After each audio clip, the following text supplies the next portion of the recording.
Welcome back, everybody. Hey. You are now listening to the Morning Grizz podcast, where we talk about sports in a raw and authentic way.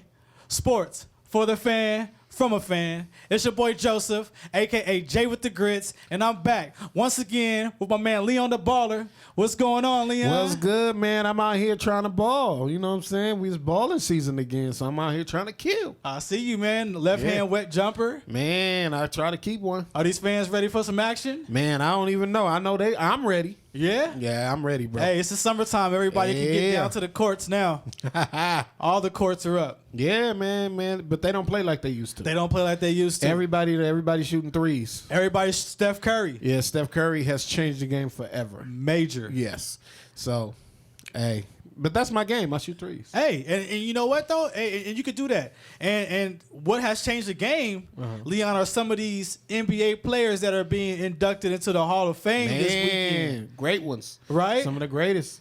Hey, the 2021 class Hall of Fame, headlined by the late, great Kobe Bryant. Yes, sir. My guy, Black Mamba, man. The Mamba. Black Mamba, man. Great, man. Shouts out to him. Vanessa's family. You know what I'm saying? I know she's supposed to be speaking at the induction. So it's going to be a moment. Then Michael Jordan is presenting is presenting Kobe. So right, it's a special moment. Yeah. You know, I mean, he was great at what he did. To me, arguably the greatest. Right. You know, so. Man, we miss you, Kobe. Man, I got chills right now just thinking about it. Yeah. It's like the good thing that I feel is that Kobe knew that he was going to be selected into the Hall of Fame, that he was going into the Hall of Fame before he passed away. So, he was a first ballot right away, and he probably would have got inducted this time around just because of his accolades and who he was and, you know, what he gave to the game. Yeah. I mean, it's just, you know, Michael Jordan said it, I think last week, that Kobe may have been a better competitor as far as mentally than him, because thinking about someone who took all his moves, which he did, you know, Kobe really mimicked his game after Michael Jordan. He was a clone. And then to be able to execute it like he did, you know, and made it his own, became his own, you know, that's something special. Yeah. You know, so, you know, Mike, the GOAT said it. Yeah. I mean, they say you can't reinvent the wheel. Yeah. But you can make the wheel a little better with the properties that make up the wheel. Absolutely. Right? And so you have players like Kobe Bryant. Yeah.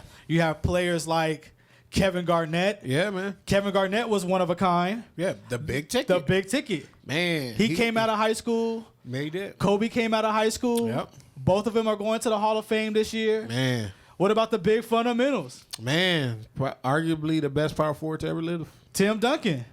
The best.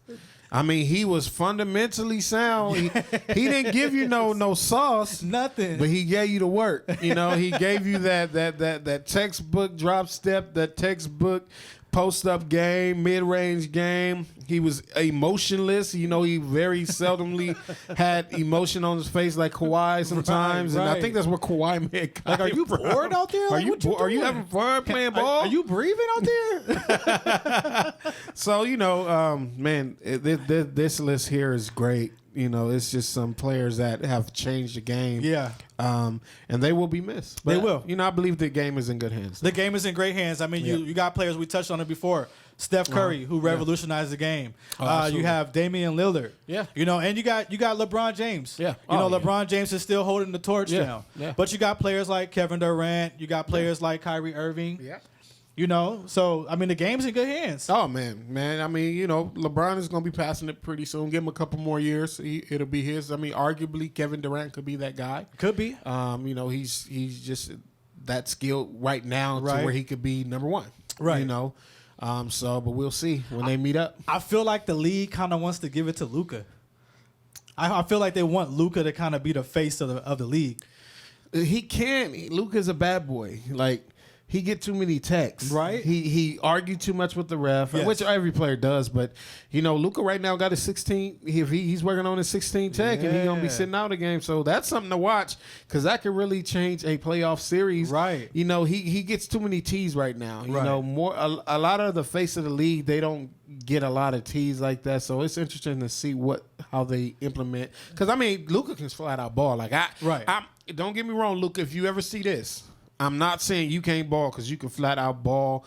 I mean, what you're doing and what you've done in the league in a short amount of time is just remarkable. I'm like, man, this boy's out here playing 2K. Right. But, you know, you pick up too many texts, bro. Like, you got to stop picking up texts. You got to lead by example, be a good example for your team. And I think that I wouldn't mind. It's kind of funny you talk about being a good example for the team. Yeah. You know, Udonis Haslem. My man's like 40 years old. Yeah. Oh, hey. And when you talk about people getting under the skin of Luka Doncic, Dwight Howard was getting under the skin of Udonis Haslem. Man, OG. Udonis Haslem was trying to break up a situation between Trevor Ariza and Dwight Howard yesterday. Right. But then he gets involved with Dwight Howard yesterday. Right. It's his first time even playing all year. He played about 4 minutes, Leon. Hey, he did make 2 points, I think a couple of rebounds. Yeah. But then he got 2 techs in a matter of 4 minutes. Yeah. And got ejected from the game. Man, hey, he a OG. He definitely is an OG in the game. And, you know, he probably just wanted to fight. You know? And with good reason. Dwight Howard does get under people's skin. He's very physical. Right. He's going to be in your face. He's going to get under your skin. But, I mean, Miami won the game. They did. They won that game. As a matter of fact, it was they beat them pretty badly. They did. You know, so that could have sparked them. That could have been an OG vet move, you know, but, you know. It happens. I mean, they were up by a lot of points, and then when it does come to the playoff, you know, you do want to have your whole squad there. Right. You don't want to have anybody missing, especially these playoffs this year. Right. You know, when you have these playing games, and when you have so many teams, well, at least on the East and the West, that 4, 5, 6, 7, mainly the 5, 6, and 7. Right. Those are both pretty close. Yeah. Right, from the East to the West. So you want to have those teams. You want to have your players there. Right. You don't want anybody to miss. Right. Absolutely. Now, you know, you're absolutely correct. I mean, because now, you know, teams are bored. We're at the end of the season. Yeah. There's a couple more teams, a couple more games left, 2 or 3 more games, 3 at the most, because the play-in tournament starts on Tuesday. Right. Or I forget what date that is, but it starts really soon. So now teams are gearing up. They're making the final adjustments. They're locking in rotations. They're locking in schemes. Pretty much from 7 all the way to 10, you don't know where you're gonna land and that's what the play-in does. Right. I mean, a 10 place team can move up to that 8th spot by beating. So it's a lot of stuff between 7 and 10 can happen. And so, you know, I want players to play. You know, I want players to be in there. So, you know, I'm excited. I don't know if I like the idea. That's what I was going to ask you next, because I figured you were kind of going there. Right. But I would. Does the 10th seed, do they really deserve an opportunity to get into the playoffs? I mean, the level of competition from 8th place all the way to 12th, it's pretty even. Right. So them teams are at the bottom of the totem pole for a reason. Right. It's not like they're gonna be jockeying for that 5th slot or that that 4th slot like some of these teams are doing. Right. You know, they're at the bottom. LeBron came out and said that's a whack. Like, you know, like to have these playing games, like that person should be fired. Whoever thought about it, right? Right. How much like emphasis does go into these games? I mean, would you give them a chance? I mean, what do you think about this? Well, a couple things. I think that I don't like the idea because I think that each team, each year, they play hard for their spot that they've gotten. Right. You know, in the West, especially in the lower part, you know, it's hard. You know, especially in the West and the East is catching up to. Well, not really catching. I wouldn't say the East is really catching up because Lakers and the Knicks have the same record, and the Knicks were 4th before they dropped down to the 6th. But I don't. I think that it's a scheme to get people to watch the playoffs, right. Watch the NBA, watch the NBA because I think that the NBA has lost so many viewers. Probably because, you know, a lot of Republicans did watch the NBA and the NBA allowing them to freely speak probably turned some of them off. Right. And so the NBA is really actually hurting for ratings. This is the lowest rating season ever. So I think that they're trying to spice it up a little bit. I don't like it only because it's not fair. You know, you're giving a 9th and a 10th seed team giving them a chance, and they shouldn't have a chance because they didn't make it. Right. Get better, come back next season, make 8th. But they should be fired for that. But I understand why they're doing it because they're trying to make money, make it a little bit more appealing. But I don't think that they expect the 7th and 8th seed to lose to a 9 and 10. Right. I don't think that Lakers are going to lose to the Grizzlies or what have you. Right. So the Lakers not going to lose to, Steph in them. I think it's an opportunity to kind of give ratings for small market teams. Small market teams don't really have superstars. So now you get an opportunity to see these small market teams play in a playoff format, with having a tournament. Right. Nobody expected the Lakers to be currently in that 7th seed. Right. So now you have a team that's dominant in the 7th seed. Man. And Jalen Rose had came out and said these two things. He has said that the Lakers are one of the most built teams. Right. On paper. I mean, they got the best defense in the league, Leon. Absolutely. Right? So you got a team that's built from top to bottom through all 15 players to be able to start for any other team. Right. So their bench is deep. The only thing is that Jalen Rose had gave this statistic about the 7th squad, the 7th team, not being able to make it to the NBA Finals. Right. Which I think, I get the statistic, but I think it's a contradiction. Right. Because if the Lakers are the best team, which was probably going to be proven if LeBron James doesn't get hurt. Right. If Anthony Davis doesn't get hurt. Right. So you got a strong team in that 7th seed. Okay. And right now, the Lakers are holding it down in that 7th seed, which have a potential going into the 5th seed. Yeah. What do you do if you're the Lakers, Leon? Well, I mean, the competitor in me, we taking all fades. We taking all smoke. We want all the smoke. It doesn't matter who we play. I feel that there's no team in the NBA, especially in the West, that want to play the Lakers in a 7-game series. No, I wouldn't. Now, if I had my way, like that. With that being said, I don't mind him playing the Clippers first round. I don't mind him playing Suns. I don't mind it. I don't care who they play. I mean, the best chance for the Lakers really, well, you're saying it's to play the Suns. It's to play the Suns. It's to play the Suns. So I mean, the Lakers can tank. Yeah, right. The playing game, right. Or to get to the playing game, right. Play the Warriors, right? Which I mean, all beat the Warriors and come in 7th. And then now you're playing the Suns. Right. Yeah, ideally, I mean that would be great. I mean, because I think coming from that perspective, it'll give them a chance to gel. LeBron get his feet under him. AD, you see what he got because he's hurting a little bit, and see what you have and get some kind of team chemistry going. And I think that they can work that out on the Suns because the Suns can't really handle the Lakers, especially size. Too big. Which is way too big. So that'll give them a chance to get their feet wet, and then second round. Beware. Yeah, I mean, beware. The Lakers are that team who is still one of the favorites to win the championship. Right. And you have another team that's favored to win the championship as well, which is the Brooklyn Nets. Yeah. I have this philosophy, Leon, about the Brooklyn Nets with Steve Nash being their coach.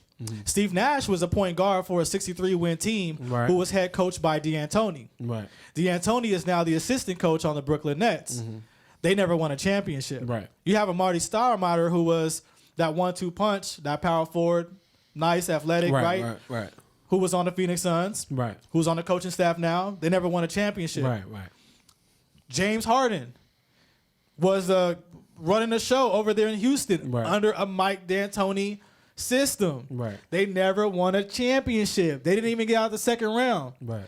What makes people think that just because you have James Harden on a team with Kyrie and Kevin Durant that they are the favorites to win the championship when it hasn't been proven with the system that's currently in place? Man, I agree with what you said until, as a matter of fact, I agree with everything that you said. But on the contrary, I feel that those teams, even if you look at the Suns back in the day, they didn't have that type of caliber players. I don't care. They didn't have a Kyrie. They didn't have a James Harden. And they didn't have a KD. Now, Steve Nash was a good player. Stoudemire was a great player at what he did, but those two guys are still not the caliber type players that Kyrie, Harden, and KD are. I'm listening. You're talking about you're talking about superstars. These are the best players in the league. And that's the difference. And then you have them on the same team. Teams are going to have struggle trying to stop them, period, because these guys can go out and get 30, 40, 50 any night. Okay. So you got to kind of pick your poison. So their offensive weapons are different. Mm-hmm. Like these guys are different. They can get buckets. Like you it don't matter if you double team them. It don't matter if your hand is in their face.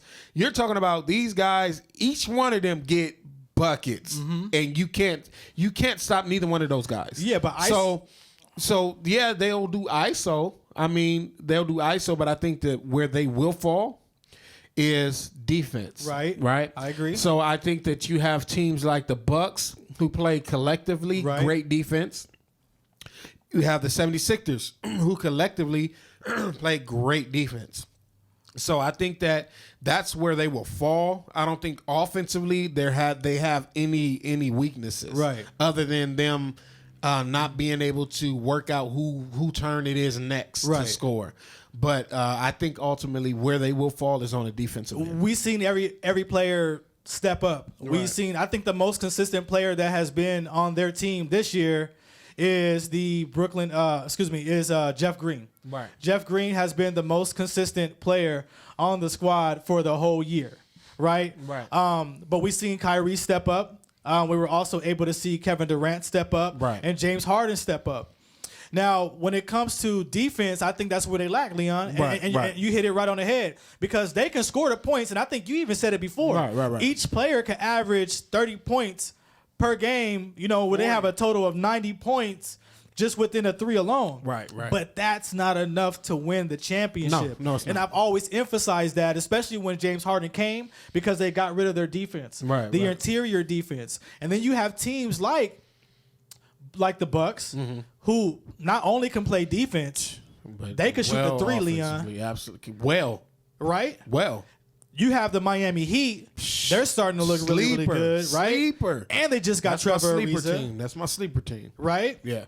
And you have the 76ers. Now, the Celtics probably would have been in that situation just because you talk about cohesion, right? Right. But your boy Jaylen Brown is hurt. He down. Man, get back well, man. Big ups to him, man. Right? Sorry to happen. Just a great dude. I always loved this game. Very quiet, but man, he's a monster. And his game has elevated. Yeah. And that would have been a scary thing to see. They would have been scary. Kemba, Jalen, and then you also have Tatum. Yeah, but it's the Celtics curse, man.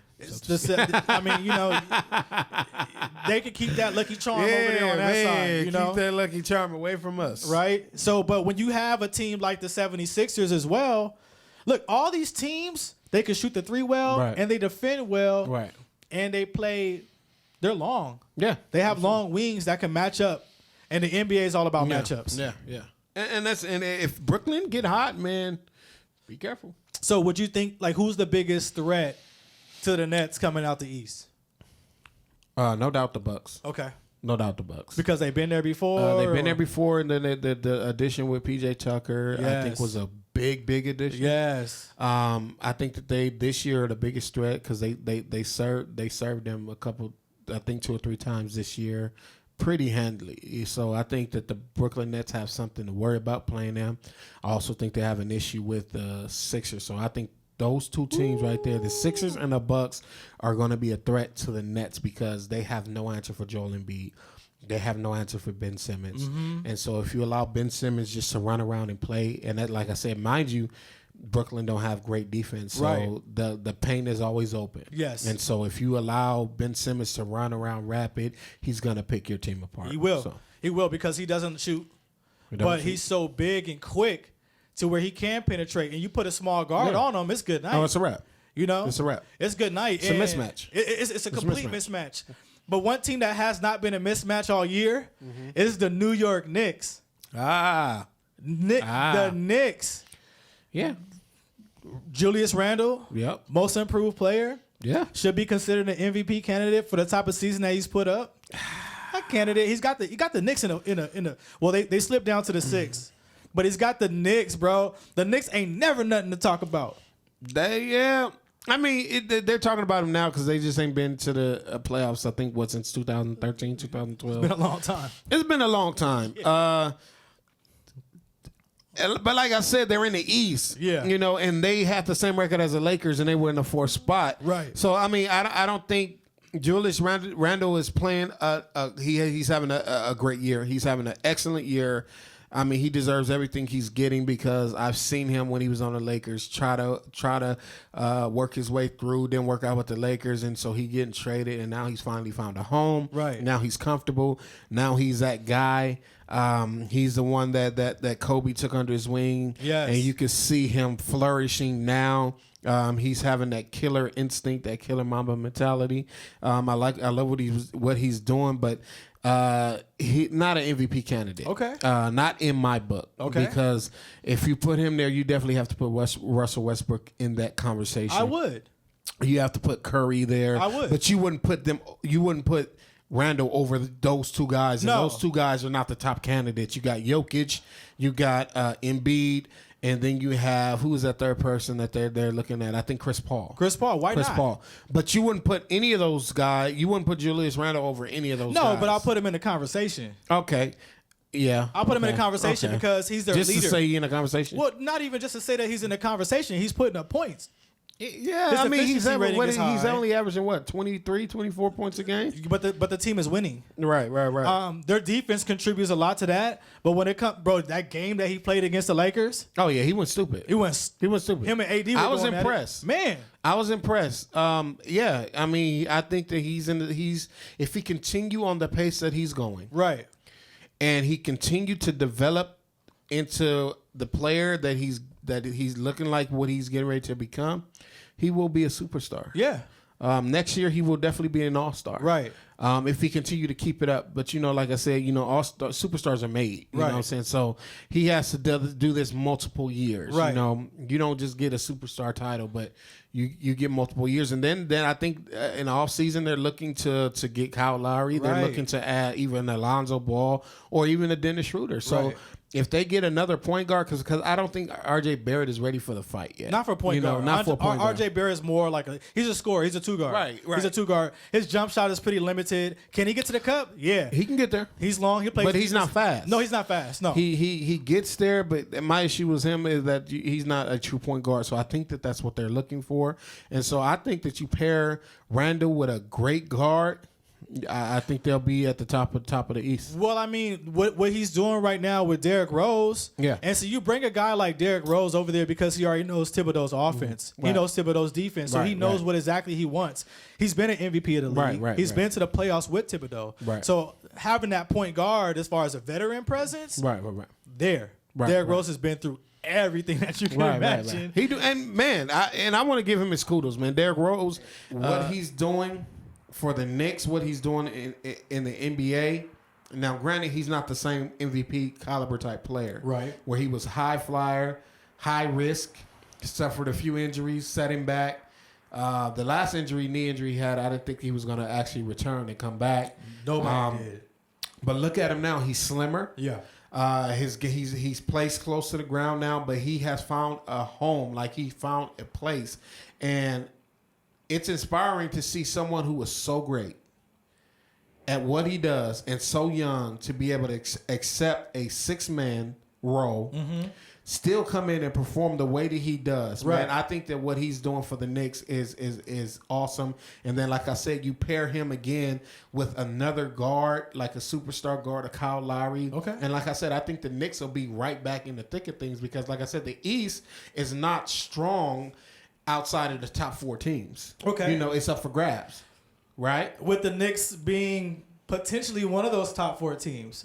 So if that's absolutely. The case, how strong is the East, right? Absolutely. But you got a team like the Hawks too. Right. And the Hawks they started the year off pretty bad. They fired their coach, right? And then see this is the thing that people don't understand. When you're and maybe this is one reason why Derrick Rose is excelling again. Right. coaching. And there's something that you always talk about, Leon, is players being in a system. Right. And how the system actually does matter. And when you're in a particular system, you're able to perform, especially if the coaching puts you in position to where it can best fit your attributes. Huge. So now you have a coach like Nate McMillan, Right. who's down there with the Hawks. John Collins is balling. Right. Trae Young, he's always going to do his thing. Yeah. Bogdanovich. Yeah. I mean, these guys are right now in the 4th seed. And I'm mentioning them too because I mean they're a potential threat to the Nets. Wow. You know, or at least they could upset some teams. The Knicks could upset a team, and so can the Hawks. Wow. Yeah. I'm shocked. I thought you was gonna say they was an 8th. You would think though, right? So you got teams like the Knicks and the Hawks who have actually stepped up their game this year. Yeah. I mean, he got to get Coach of the Year at least consideration. Because to me, the Hawks are like a low budget Steph and them team. Golden State. You know, they're more like a lower budget. I think of them like a younger Golden State. Built very similar. Styles very similar with the Trae Young, probably a little bit more dynamic than Steph was at that age. Factor that in, and then you have a great coach. I think that they have potential to be a top team for the next 5 years. Yeah. If they can keep Trae Young happy, because he showed signs of not being happy. But I'm excited. Do I think that they threaten the Nets? No. Okay. Not even a little bit. Okay. Because, like I said, Nets are a powerhouse. Like I said, I think that there are 4 powerhouses in the East. Okay. I'm going to take the Nets, I'm going to take the Sixers, I'm going to take the Bucks, and I'm going to take the Heat. Outside of that, it's up for grabs. Okay. So they can be that 5th, 4th place team in there. They'll switch with Miami, but they don't want to see Miami in the playoffs. Right. You know, so that's kind of like what I think about the Hawks. So the East is pretty far from the West as far as competition still. Right. And it's interesting. We talked about coaching. Right. So you have teams that have been resurrected. Right. Tom Thibodeau resurrected the Knicks. Right. You got who's the coach of the Jazz? The dude that used to coach out there in Missouri and then came over. Yeah. I forgot his name. Yeah, I can't but the Jazz got the best record in the NBA, right? Man. And then you have the Suns. But even though Philly is with Doc Rivers, this is his first year with Philly. Man, he got them boys playing too. So, even though they're 2-game losing streak, but it's a bad time. It's the end of the season. Right, you know what I mean? Sometimes they're gonna rest some players. Right. I mean, at this point, they're gonna have first place in the East. Well, no, actually, matter of fact, no. Bucks. The Bucks are like what, a half a game out? No, 1 game. No. The Bucks are 2 games. The out. Nets are 1 game out. They're 2 games out. I have right here. The Nets are 1 game out of first. 1 game out of first and place. And the Bucks are 2 games out. So. And so the Nets are on a 3-game winning streak. The 76ers are on a 2-game losing streak. And the Bucks are on a 2-game winning streak. So is it who is number 1 important to have that 1 seed, to have home field? Is that important absolutely. To these guys? Because if you look at it, I don't know. Let me see. So the Jazz have the best record. Right, and then the Jazz and then the Suns have the best record. So, in the NBA. Yeah. So, with playing those 2 teams, it's important because you get home court advantage. So, outside of that, you know, the Clippers, they're what, 47? Clippers are 47 to 23. Yep. So, yeah, depending on who you play, you get home court advantage, and fans are back. Yeah, fans are back. Bands. So this right. So home court advantage now is important. It's big. So it's big to get the number 1 spot in the East for one because you get to start at home, you know, and then if you play somebody, so say if the Lakers make it to the finals, you still get home court advantage because your record was ultimately better than the Lakers. So I think it's very important for them to get the top records in the league. For the Lakers, I don't think it's going to matter because they don't win at home. No, they don't. The Lakers win on the road. So it's going to be scary for any team that the Lakers play because the Lakers can go in there and take advantage of the series and literally go up 2-0 and maintain home court advantage. Absolutely. And, I mean, they're due for a sweep. But people don't realize. Everybody worried about the season. Laker team is built for the playoffs. Let me say it again. This Lakers team that was constructed by Rich Paul and LeBron James. Who? Rich Paul and LeBron James was created for the playoffs. There is no team that want to play the Lakers in a 7-game series. Lakers are a handful. Their depth is off the chart. Give us 2 games right now to get what we need to get right. And let's ball. Well, LeBron's supposed to be playing against the Pacers. Right. So that's a practice game. That's practice game. Schroeder, I think he's up to come back sometime, right? I mean, is it 14 days? And hold up. Yo, the league is crazy up there with this health protocol type situation. Right. Because Schroeder even talk about, like, this is the second time that Schroeder has been placed on this type of list. Right. So either one, he's done. Like, don't put yourself in that situation. I think you made a mistake. Right? Twice. And especially with the crucial point of the season, you can't do that. Yeah. And so if I had a smack talk session today, then a Schroeder, you will be a part of that smack talk session. Because you really got to pay attention to what's really happening. Yeah. Your team needs you. Yes. You're, 16, 17 points per game. Yes. 8 assists per game. Hooping. High turnover ratio, but I'm not a fan of his turnover. But that's just the Lakers. Yeah. No, that's Schroeder. Schroeder turns the ball, man. He worries me. But what? I'm not as fearful because I honestly think he's going to be gone at the end of the season. Okay. I think in free agency, I think he's going to leave either for the Knicks or he's going to another team that desperately needs. Yeah, but who's going to give him? They're going to pay him $100 million. He's going to get more than 84. Lakers offering him 84. He can get. If they win the championship, he's going to get 120. But does it matter? We got THT though. That's my point. Okay. The boy is growing up. He is. And to me, he's a better player. Yeah. His ceiling is higher than Schroeder's. Only because last game, he was throwing down. He had 11 assists. He's starting to get comfortable and realizing his role. Okay. And he's long. He's a defender. And if he can get his IQ up, which playing around LeBron and learning from LeBron is the best thing can ever happen to any basketball player. He's going to be our point guard for the future, him and Alex Caruso. Yeah. Alex Caruso, I'm not really too sold on anymore. You know, Alex Caruso is just a little too sold. His defense, bro. Defensively, Alex Caruso is there, right? But defensively, he's there. He will hit some shots, okay? He is pretty consistent. But as far as, like, I don't know, Leon. I'm just not. I'd rather have a THT. THT is learning how to really facilitate the offense. Bro, he's more effective penetrating the... Pause. What's up? Pause. You don't like what I'm saying? No. What's going on? Caruso have the best plus minus on the Lakers. Caruso and LeBron in the game together is a big problem. Caruso is the one who gets the loose balls. He's the probably outside of AD is the best defender that we have, guard defender that we have. And then not only on top of that, this year he has taken his offensive game to another level. Every single year, Caruso have gotten better, and I think he's a starting point guard in this league. Period.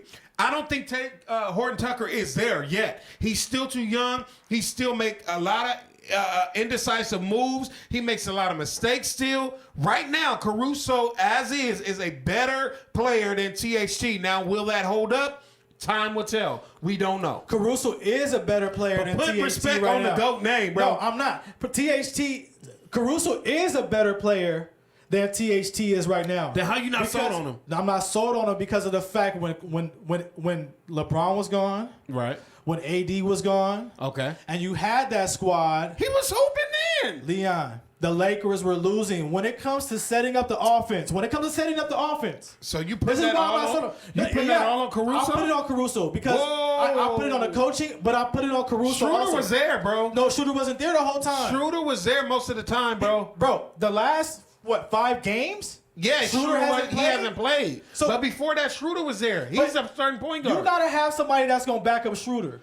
right? Caruso's a guy. He's okay. Was he the guy? Because he wasn't really holding down the second unit like that, especially when it came through with trying to help Andre Drummond to develop and learning the plays and putting everybody in position to where they could be successful. Knowing when to slow down the game, knowing when to speed up the game. We're talking about pace of play, right? Your point guard has to be able to, especially when they're coming off the bench like that, they got to really feel the game and know what level to take the team up during that time frame. Caruso, I'm sorry, everybody have high regards for Caruso. LeBron, AD, the whole Lakers squad respect the GOAT. I like Caruso. So listen, like Caruso, I like him a whole lot more than I like the boy will be a Laker.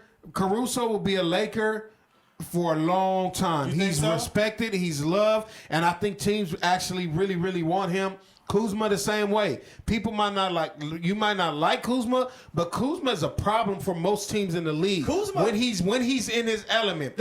He's been balling the last 3 games. Stop it. Kuzma been putting up great numbers. No, okay, he's been playing well. Come on now. Come on. I mean, look, I understand you don't like Kuzma. You know that.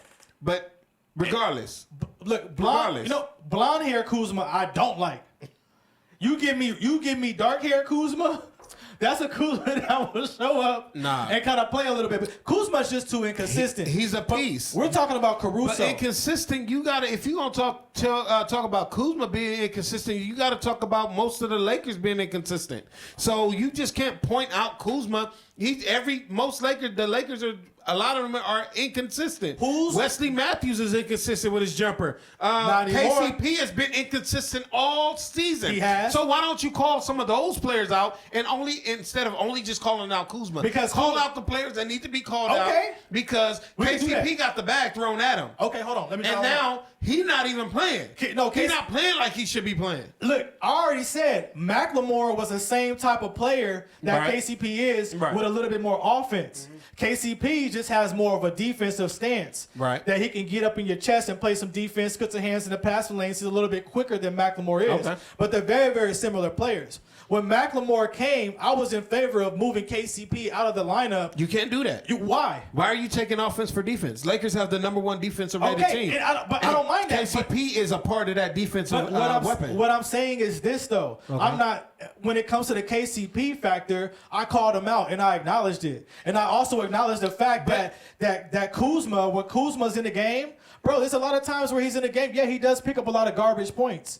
And he does make a lot of plays at the ball. A lot of buckets that we need, bro. He's so inconsistent. He's Dr. Jekyll and Mr. Hyde. You can tell by how he does his hair.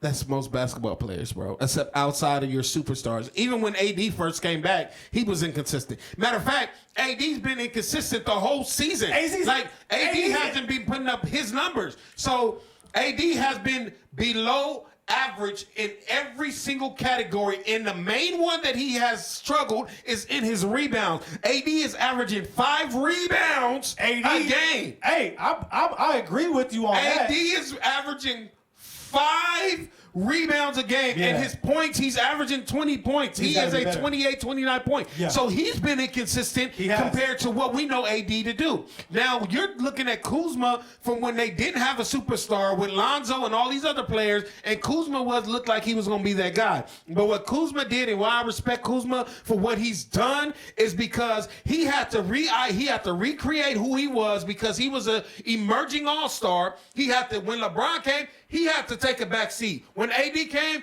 he had to take another back seat. And so as a player, you have to be able to adjust, because you're not one of the main options now. So what Kuzma did, it took him a little while, but it took D'Angelo a little while. It took the boy over there in New York, Julius Randle a little while. So it takes a little time to be able to adjust to having superstars. You're not talking about all-stars on your team. You're talking about 2 of the top 2 players or top 3 players in the NBA. You have to recreate your game. How much time is it going to take Kuzma to finally get it? And that's the thing. You're talking about time. There's not much time left, bro. Like right we now, won the championship. What do you mean? We did, and Kuzma did have a couple of games. And what I'm saying is this, because you brought up Kuzma. What I'm saying, and the Lakers have been inconsistent, and Anthony Davis has been inconsistent this whole year. Right. Anthony Davis got that stupid bag, right. And when Anthony Davis got that bag, he stopped rebounding. I don't think that's what happened. I think that injuries have played a part in this season. It has. The Lakers won the championship. There was a month and a half turnover for the next season to start. I think that they were tired. I still think that they were tired. I still think this Lakers team is tired, bro. And you know what's surprising? Because like when you talk about fatigue, the two teams that were in the finals last year, the Lakers and Miami was in the 7th and 8th spot for a long time during the season. Absolutely. So I Jimmy Butler just got back. But you're making excuses for the Lakers. No, I'm See, not. with Jimmy Butler just getting back, they still were able to add pieces. They still were able to plug and play their players. The Lakers should be able to do the same thing. The Lakers and the talent that they have on their roster, Leon. The Lakers roster and their talent, bro, they should not slide far down from the 2nd seed when LeBron went out all the way down to the 7th spot, bro.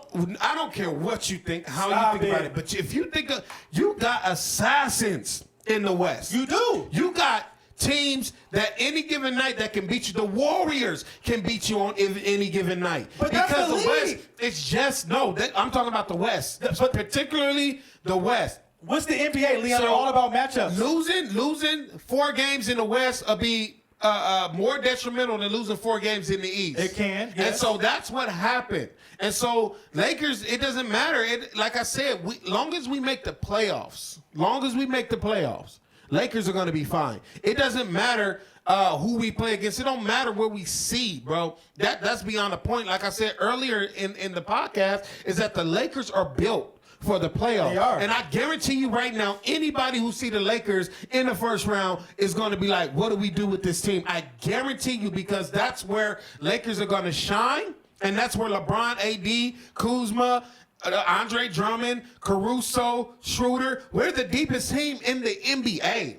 And just because we're tired and we fail a little bit, it doesn't matter.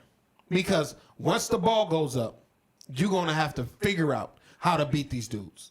Because they're not going to roll over. And I'm telling you right now, Phoenix is first on the charts. Because I honestly don't feel that the Lakers are going to move into that 6th spot. I mean, a miracle will have to happen. But I think it's better for them to play in a play-in game. And like I said, I think it's better for them to get their legs. So, like I said, that's just my opinion. But I love Kuzma. I appreciate what you love Kuzma. done. I can tell. I love Kuzma. Look how hot you got right now. You hotter than that coffee you drinking. Don't talk about my dude, you bro. hotter than that coffee you drinking. Hey, Kuzma, look. I got your back, boy. I got your back, bro. So, man, keep doing what you're doing, man. If you ever see this, man, keep up the good work, bro. I love what you're doing on the court. Hey, and y'all keep doing what y'all doing by tuning in to the Morning Grizz podcast. Y'all heard it, man. My man Leon, the baller, he's got so much passion, and this is what makes the Morning Grizz podcast so great. So tune in. Every week, we got a brand new episode coming, y'all. As y'all can see, we are right here back in studio. We feeling at home. We are feeling good. We had a great episode for everybody today. Follow the Morning Grizz podcast on Instagram, on Stitcher, on Apple Podcasts, on Google Podcasts, and better believe to follow us on YouTube. Hey, it's your boy Joseph, a.k.a. Jay with the Grits. My man Leon. Leon the baller. Stay tuned in. And let us know, are you with the Grits